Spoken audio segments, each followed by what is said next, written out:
नीमचपुर गांव में जगदीश नाम का एक आदमी छोले भटूरे का ठेला लगाता था। जगदीश कई सालों से ये काम कर रहा था।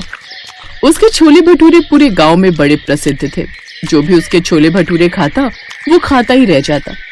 जगदीश के परिवार में उसकी पत्नी और एक बेटा बेटी रहते थे। उसकी बेटी की शादी हो गई थी और 18 साल का बेटा धीरज दिन भर अपने दोस्तों के साथ आवारागर्दी करता और शाम को ही घर लौटता।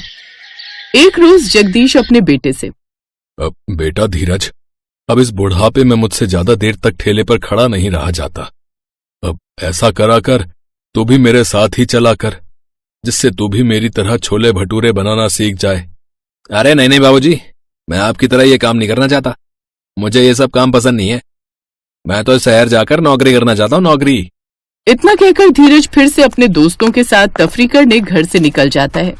देखा तुमने उमा, ये लड़का बिल्कुल भी मेरी बात सुनने के लिए तैयार ही नहीं है। पता नहीं क्या होगा इस लड़के का। आप चिंता क्यों करते हैं जी? आप तो बस भोलेनाथ पर विश्वास रखिए, वो एक रोज सब ठीक करेंगे। उमा और जगदीश भगवान शिव और माँ पार्वती के बड़े भक्त थे। वो हर रोज सुबह शाम उनकी पूजा पाठ करते थे। ऐसे ही कुछ दिन बीत गए। जगदीश सुबह से ठेले पर छोले भटूरे बेचता और शाम होते ही घर लौट आता। एक रोज जब वो छोले भटूरे बेचकर घर लौट रहा था तो एक साधु बाबा उसे रास्ते में मिल जाते हैं। बेटा, बहुत जोर की भूख लगी है। 2 दिन से भूखा हूँ, मुझे कुछ खाने को दे दो बेटा। जगदीश ने जल्दी से छोले भटूरे की प्लेट निकाली और बाबा को खाने को दिया। ये लीजिए बाबा, ये खा लीजिए। साधु बाबा झट से सारे छोले भटूरे खा लेते हैं। फिर वो साधु बाबा जगदीश से पूछते हैं, बेटा तू इतना उदास क्यों है? जगदीश उन्हें सारी बात बताता है। बेटा तू एक काम कर, कुछ दिन के लिए तू मेरे साथ मेरी कुटिया में चल और वहीं चल कर रह। और हाँ, घर में किसी से इस बारे में कुछ मत कहना। लेकिन बाबा, ऐसे तो मेरे बेटे और मेरी पत्नी को मेरी चिंता सताएगी, वो परेशान हो जाएंगे। कुछ नहीं होगा बेटा, तू बस मेरे साथ चल। जगदीश उस साधु के साथ चला जाता है। ऐसे ही अंधेरा हो जाता है। उमा और धीरज को उसकी चिंता सताने लगती है। इतनी देर हो गई, अंधेरा हो गया, लेकिन तुम्हारे बाबा अभी तक घर नहीं लौटे। आज से पहले तो कभी उन्होंने इतनी देर नहीं की। अब मेरा तो दिल बैठा जा रहा है। अरे ओफो माँ, तुम बेकार में ही चिंता कर रही हो। अरे बाबा को कुछ नहीं होगा, आप यहीं रुकिए, मैं उन्हें देख कर आता हूँ। धीरज जगदीश को ढूंढने निकल जाता है, लेकिन पूरे रास्ते उसे जगदीश कहीं भी नहीं दिखता। वो उस जगह भी जाता है जहाँ जगदीश अपने छोले भटूरे का ठेला लगाता था, लेकिन उसे वो वहां भी नहीं मिलता। ऐसे ही कुछ दिन बीत जाते हैं। जगदीश का कुछ अता पता नहीं था। उमा का रो रो कर बुरा हाल था। ऐसे ही कुछ दिन और बीत जाते हैं। फिर एक रोज, मेरी तो कुछ समझ में नहीं आ रहा, अब इस घर का खर्च आखिर कैसे चलेगा। उन्होंने कितनी बार तुझसे कहा कि छोले भटूरे बनाना सीख ले, लेकिन तूने तो जैसे उनकी बात ना सुनने की कसम खा रखी थी। अरे माँ, अब मुझे क्या पता था कि एक दिन अचानक बाबा इस तरह से कहीं चले जाएंगे। लेकिन मैं अपने बाबा के काम को आगे बढ़ाऊंगा। अब मैं छोले भटूरे का ठेला लगाकर बेचूंगा। लेकिन तुझे तो भटूरे बनाने आते ही नहीं, फिर तू कैसे? माँ, थोड़ा बहुत तो बना ही लूंगा ना। अब धीरज फोन की मदद से छोले भटूरे बनाना सीखता है, लेकिन उनसे कोई भी छोले भटूरे नहीं खरीदता था, क्योंकि ना तो धीरज को कोई जानता था और ना ही उसे उतनी अच्छी तरह छोले भटूरे बनाने आते थे। ऐसे 4-5 दिन बीत जाते हैं। वो हर रोज वहां आता और छोले भटूरे बनाकर बेचता, लेकिन कोई भी उससे छोले भटूरे नहीं खरीदता, क्योंकि ना तो उसे कोई जानता था और ना ही वो जगदीश की तरह स्वादिष्ट छोले भटूरे बना पाता था। फिर हार थक कर वो एक दिन भोलेनाथ के मंदिर जाता है और उनसे हाथ जोड़कर प्रार्थना करता है। ए भोलेनाथ, अगर ऐसे ही चलता रहा ना तो मैं तो बर्बाद ही हो जाऊंगा। घर में जो थोड़ी बहुत बचत थी वो तो मैंने छोले भटूरे के सामान में लगा दी। कुछ दिन से सारे छोले भटूरे बेकार ही जा रहे हैं। काश मैंने बाबा की बात सुन ली होती और उनसे अच्छे से छोले भटूरे बनाना सीख लिए होते। इसके बाद वो मंदिर से घर आ जाता है और फिर ठेला लेकर काम पर चला जाता है। कुछ देर बाद उसके पास एक बुढ़िया आती है। मुझे 1 प्लेट छोले भटूरे दे दो, मैंने कल से कुछ नहीं खाया। धीरज उस बुढ़िया को 1 प्लेट छोले भटूरे देता है, जिसे खाते ही बुढ़िया कहती है, छी, इसमें नमक कितना तेज है, क्या तुम्हें छोले भटूरे बनाने नहीं आते? ये सुनकर धीरज की आंखों से आंसू बहने लगते हैं और वो रोते हुए उसे सारी बात बताता है। अच्छा, तो ये बात है, कोई बात नहीं, मैं तुम्हें छोले भटूरे बनाना सिखाऊंगी और तुम चिंता मत करो, कुछ ही दिनों में तुम बहुत बढ़िया छोले भटूरे बनाना सीख जाओगे। अब वो बुढ़िया रोज उसके ठेले पर आकर उसे छोले भटूरे बनाना सिखाने लगी। अब उसकी अच्छी कमाई होने लगी थी। अब उस बुढ़िया माई ने भी उसके ठेले पर आना बंद कर दिया। ऐसे ही पूरा 1 महीना बीत जाता है। अब वो पूरा ठेला अच्छे से अकेले संभालने लगा। उधर साधु के साथ आराम से कुटिया में रह रहे जगदीश को साधु बाबा ने कहा, बेटा, अब समय आ गया है कि तू अपने घर लौट जाए। अब तेरी परेशानी खत्म हुई। जगदीश अपने घर आ जाता है। उसे देखकर उसकी पत्नी फूट फूट कर रोने लगती है। फिर वो अपनी पत्नी को सारी बात बताता है। उमा, वैसे धीरज कहाँ है? वो कहीं नजर नहीं आ रहा। वो छोले भटूरे का ठेला लगाने गया है जी। ये सुनकर जगदीश खुश हो जाता है और जल्दी से उस जगह जाता है जहाँ धीरज ठेला लगाता है। जगदीश देखता है कि धीरज के ठेले पर लोगों की खूब भीड़ लगी हुई है और वो सभी उसकी खूब तारीफ कर रहे हैं। ये सब देख जगदीश की आंखों में आंसू आ जाते हैं और अपने बेटे को जाकर गले से लगा लेता है। मेरे बेटे, शाबाश। बाबा, आप ठीक है? आप कहाँ चले गए थे? हमें आपकी कितनी याद आती थी। जगदीश उसे सारी बात बताता है। आपको देखकर मैं सचमुच बहुत खुश हूँ बाबा। अच्छा बाबा, क्या आप मेरे हाथों के बने छोले भटूरे खाना पसंद करेंगे? अब हाँ, क्यों नहीं मेरे बच्चे। धीरज जगदीश को छोले भटूरे खाने को देता है, जिसे खाकर वो बहुत खुश होता है क्योंकि वो उसके बनाए हुए छोले भटूरे से भी ज्यादा स्वाद बने थे। अब वो दोनों बाप बेटे रोज मिलकर छोले भटूरे बनाते। एक शाम जब वो घर आने लगते हैं तो देखते हैं कि वही साधु बाबा और वही बुढ़िया माई उनके ठेले पर आते हैं। हमें छोले भटूरे नहीं खिलाओगे बच्चा? अरे साधु महाराज, आप यहाँ? हाँ, अभी लो। जगदीश उन दोनों को छोले भटूरे खाने को देता है। जानते हो धीरज बेटा, ये वही साधु महाराज हैं जिनकी कुटिया में मैं 1 महीने तक रहा था। और बाबा, ये वही बुढ़िया माई है जिन्होंने मुझे इतने स्वादिष्ट छोले भटूरे बनाना सिखाए थे। छोले भटूरे खाते ही वो दोनों शिव और पार्वती के रूप में प्रकट हो जाते हैं। उन्हें देख दोनों बाप बेटे हैरान रह जाते हैं।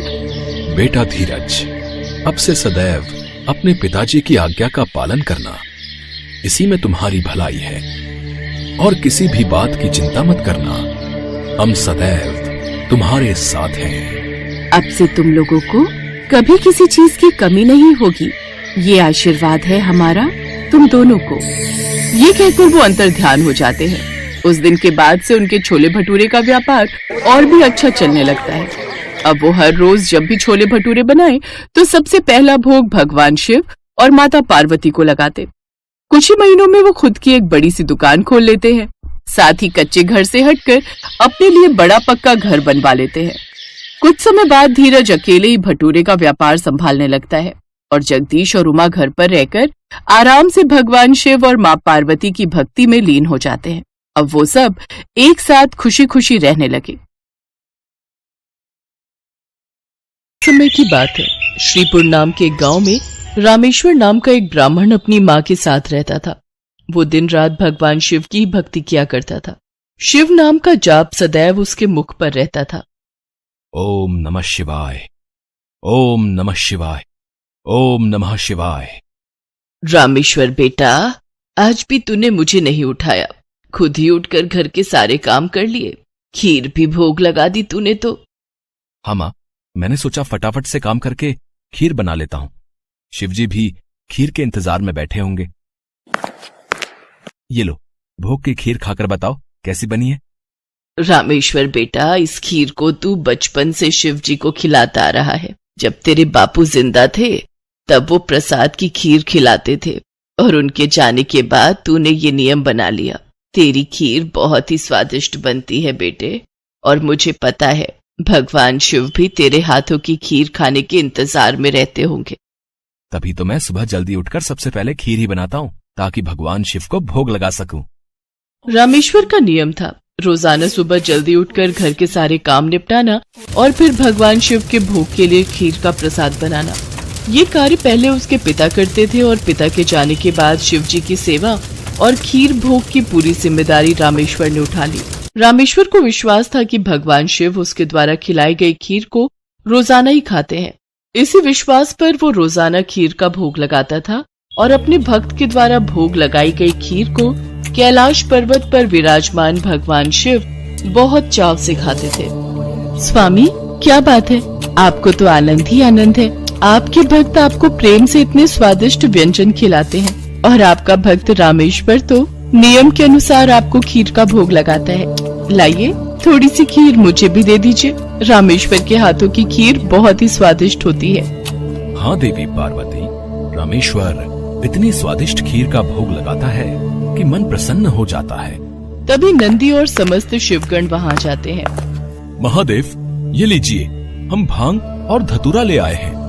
नंदी, अभी तो हम स्वादिष्ट खीर का आनंद ले रहे हैं। ऐसा करो, भांग और धतूरे को वहाँ छोटे पर्वत पर रख दो। हम कुछ समय के बाद उसे ग्रहण करेंगे। अरे नंदी महादेव तो हमारी ओर देख तक नहीं रहे।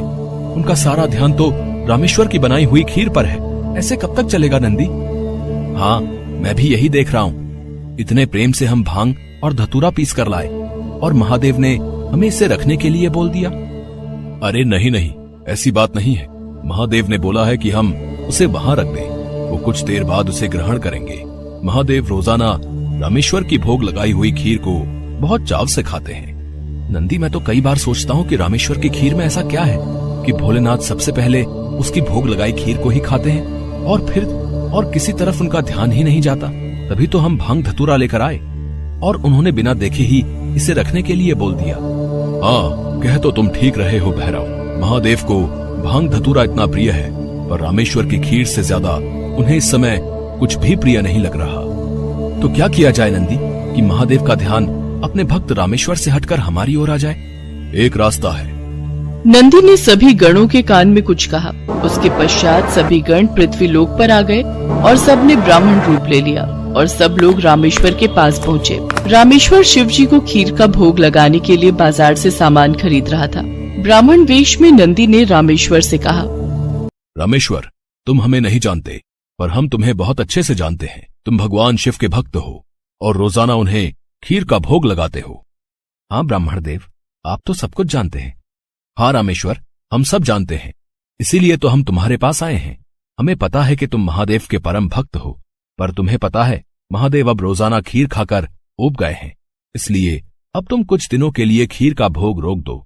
तुम एक काम क्यों नहीं करते?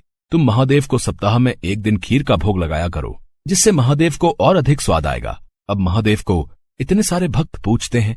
महादेव भी तो इतने सारे भक्तों के द्वारा दिए भोग को ग्रहण करते हैं। उनका पेट बहुत भर जाता है। अगर तुम उनको सप्ताह में एक दिन खीर का भोग लगाओगे तो उन्हें तुम्हारी खीर का इंतजार रहेगा और वो और अधिक आनंद से खीर खाएंगे। क्यों, हम सही कह रहे हैं ना? ये तो आप ठीक कह रहे हैं ब्राह्मण देव। इस विषय में तो मैंने कभी सोचा ही नहीं। अब मैं एक काम करता हूँ, मैं सप्ताह में एक दिन ही भगवान को खीर का भोग लगाया करूंगा, ताकि वो और भी भक्तों का प्रसाद ग्रहण कर सकें और फिर उन्हें मेरी खीर का बेसब्री से इंतजार रहे।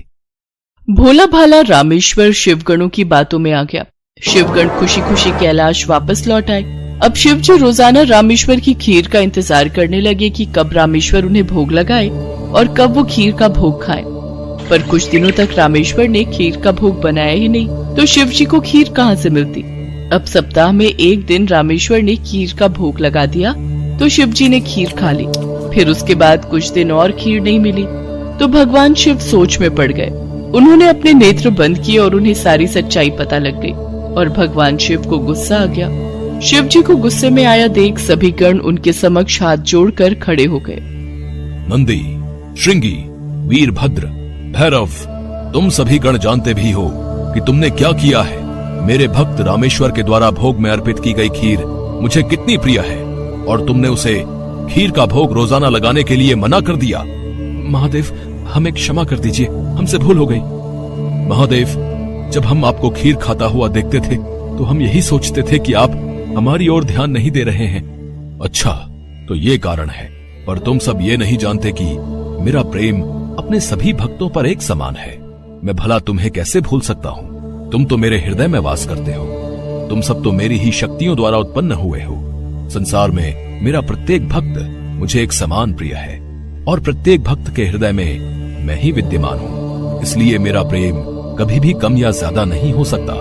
माता पिता के लिए तो उनके सभी बच्चों में प्रेम एक समान होता है। फिर तुम ये भूल कैसे सकते हो? भगवान शिव की बातें सुनकर सभी शिवगण समझ गए कि उन्होंने कितनी बड़ी भूल कर दी। सचमुच महादेव का प्रेम तो अपने सभी भक्तों के लिए एक समान रहता है। इसके बाद सभी शिवगण फिर से एक बार रामेश्वर के पास गए। रामेश्वर, हमें भगवान शिव का संदेशा आया है। वो कह रहे थे कि तुम्हारी खीर इतनी स्वादिष्ट होती है कि वो सप्ताह भर की प्रतीक्षा नहीं कर सकते। सप्ताह में एक दिन भोग से उनका मन ही नहीं भरता। इसलिए उनकी आज्ञा है कि तुम रोजाना ही उन्हें खीर का भोग लगाया करो। आप सच कह रहे हैं ब्राह्मण देव? भगवान शंकर को मेरे हाथों की बनी खीर इतनी प्रिय है? ठीक है, फिर मैं रोजाना उन्हें खीर का भोग लगाऊंगा। ये सुनकर रामेश्वर बहुत खुश हुआ।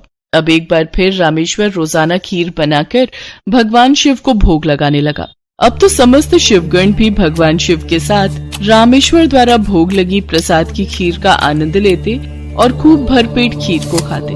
भगवान शिव और देवी पार्वती दोनों सभी गणों को इस प्रकार खीर खाता देख मंद मंद मुस्कुराने लगे। भगवान शिव ने अपने परम भक्त रामेश्वर को सभी सुख सुविधाओं से पूर्ण रखा। उसके जीवन में कभी भी कोई कठिनाई नहीं आई। रामेश्वर का विवाह एक बहुत ही सुशील कन्या के साथ हुआ। उसके घर में 2 बच्चों का जन्म हुआ। अपने परिवार के साथ संपूर्ण जीवन खुशी खुशी व्यतीत करके रामेश्वर अंत में मोक्ष को प्राप्त हुआ।